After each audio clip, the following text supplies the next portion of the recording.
இதற்கு இடமில்லாமல் நிச்சயமாக என்றுமே நடக்காத ஒன்று.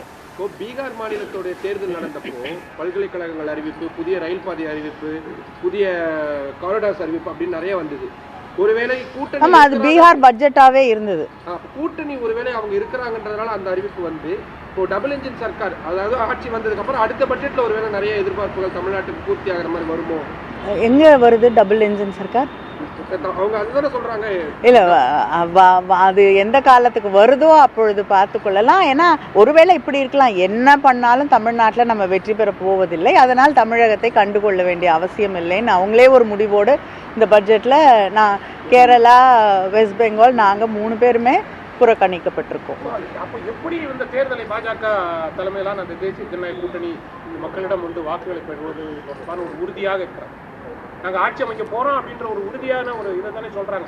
அமித்ஷா சொல்கிறாரு, நயினார் நாகேந்திரன் சொல்கிறாரு, எடப்பாடி பழனிசாமி சொல்கிறாங்க. எந்த திட்டங்களும் இல்லை, அப்புறம் எப்படி மக்கள் ஓட்டு போடுவாங்கன்ற நம்பிக்கையில் இருக்காங்க. நம்பிக்கை, கனவு அப்படிங்கிறது எல்லாருக்குமான உரிமை. அந்த கனவில் அவர்கள் இருக்கட்டும். தேர்தல் வாக்குகளை எண்ணும் பொழுது கனவுகள் கலையும். நீ சொல்லி கனிம வளங்களை, தமிழ்நாட்டில் உள்ள கனிம வளங்களை சுரண்டுவதற்காகத்தான் இந்த இதுல கவனம் செலுத்தப்பட்டிருக்கிறதுன்னு சொல்றீங்க. ஏன்னா ஒடிசால இருந்து நீங்க தமிழ்நாடு வரை, கன்னியாகுமரி வரைக்கும் ஒரு காரிடாரை கொண்டு வராங்க. யார் மூலமா இந்த கனிமங்களை அவர்கள் இது நிச்சயமா தனியார் நிறுவனங்களுக்கு, கார்ப்பரேட் நிறுவனங்களுக்கு இந்த கனிம வளங்களை தாரை வார்த்து கொடுப்பதற்கான ஒரு திட்டம். இதை தாண்டி வேற ஒன்றும் இல்லை. நிச்சயமாக இதை நாம் ஏற்றுக்கொள்ள முடியாது.